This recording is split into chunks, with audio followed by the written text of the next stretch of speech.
I need a new outfeed table. Yeah, that's what I'm going to work on today, an outfeed table. Alright, so I need an outfeed table to go on the back of this. And now ideally, in a perfect world, you would want your outfeed table to be as big as possible so that it can handle as much material as you feed it as possible. That would be great. But I'm working with a 2-car garage, so I don't have a lot of room to work with. And I like having the space here for activities. So many activities! So I'm going to have to make this thing a little bit smaller, and ideally, if I want size out of it, I'm going to have to make it so that it can fold up and stow out of the way of my activities. So much aerobics in here? So yeah, this is going to be a little bit of a challenge.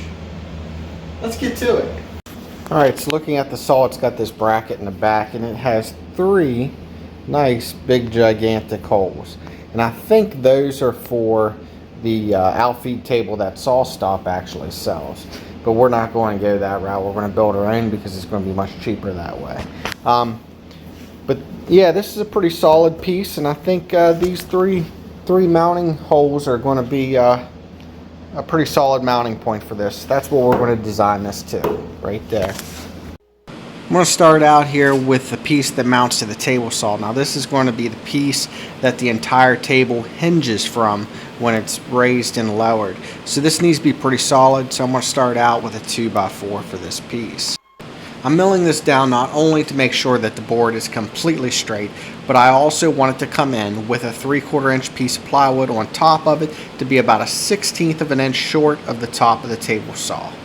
I wanted to stay slightly lower than the table saw top and then be able to adjust up to it when I need to.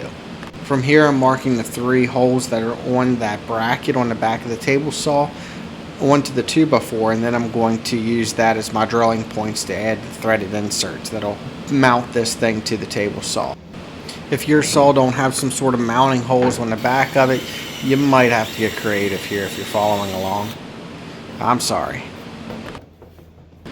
The mounting holes are too large to use screws to mount this thing to, so I'm using these large size M10 threaded inserts to use some bolts to mount this thing to the table saw, which is a good thing because it will provide a lot of holding strength and clamping power to hold this thing in place. And as always, make sure you're using a lock washer in this situation because you don't want these things to vibrate loose on you and have that table collapse in the middle of use. At this point, what I want to work on is the 3/4 inch plywood that's going to go on top of this piece, which seems straightforward, but there's a little bit to it. So what you see me doing here is marking where the table saw tracks are, and that's because whenever we lay this 3/4 inch plywood on top, we need to make sure that it does not block the back side of the table saw tracks, so that whenever we use a crosscut sled or a miter gauge, that it can slide freely across the back of the table saw without anything being in the way. If you're doing this at this point, feel free to give yourself an extra 1/16 or even an 1/8 of an inch of room wider than that track.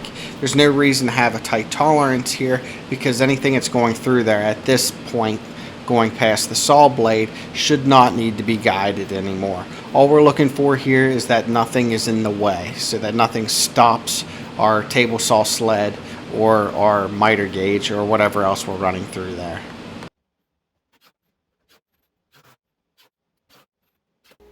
Now we go ahead and start working on the table. I went with a 2x4 frame that's pocket hole screwed together.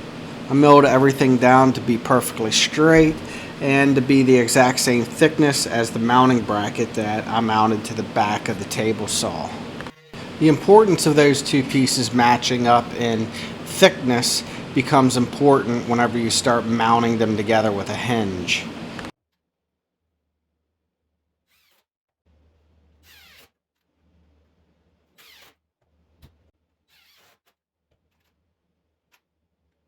I also added 2 center supports where the guide slots are going to be. This way I have something to mount my 3/4 inch plywood to on either side of those guide slots.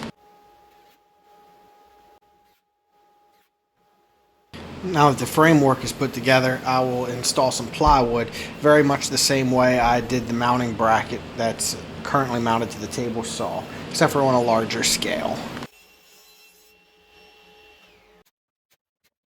And again, I went with screws for this whole project. That way, if I ever need to make any changes or something happens to it, I can pretty much unscrew it and change whatever needs to be changed about it.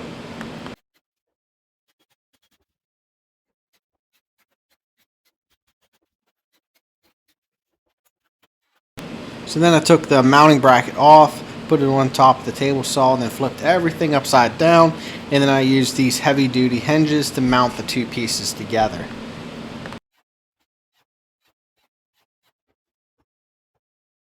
Then the last piece to work on for this build is the legs, which I made out of simple 2x4. And then before I go installing the legs on the bottom of it, I wanted to install these adjustable feet. The reason I wanted to install adjustable feet is because my garage floor is not exactly the most level floor in the world. So if I move my saw around a little bit, the height of this table is going to change a little bit.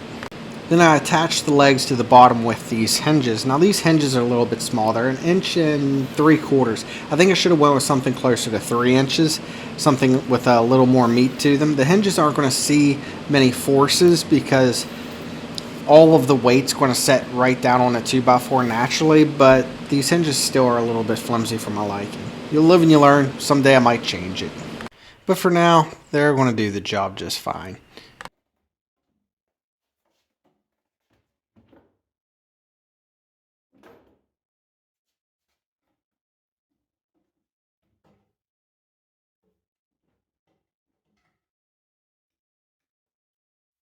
So at this point, I mounted it back to the table and then used some shimming material to get it to the proper height with the table saw surface. But then I decided I wanted to use magnets to hold the legs up whenever I go to fold this table up, which is all fine and dandy, but I had to take one of the legs off so I could recess the one magnet. The other leg, fortunately, it was in a position where I didn't have to recess the magnet to get it to work. But this one, I had to take it off and do a bunch of chisel work to make it work out.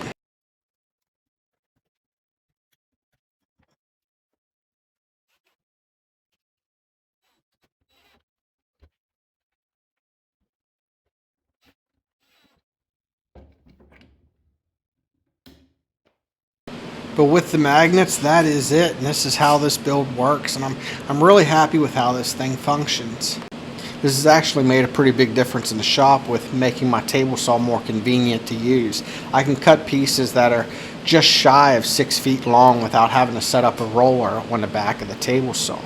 Now you might just be wondering why I didn't buy the sawstop outfeed table, and that's simply put, it's too expensive. It's a little bit over $400. I'm sure it's made out of quality material and it works and functions very well. But in all, I have about $70 and about 5 hours in building this thing. And that's including my going to the hardware store and shopping for all of my materials. So for myself, I couldn't justify spending the extra $350 to buy the sawstop outfeed table. But overall, I'm pretty stoked with this edition. If you like it too, please do me a favor and drop a like on the video. If you want to see more videos like this, hit that subscribe button. I try to come out with another video every week. But until next time, make something awesome.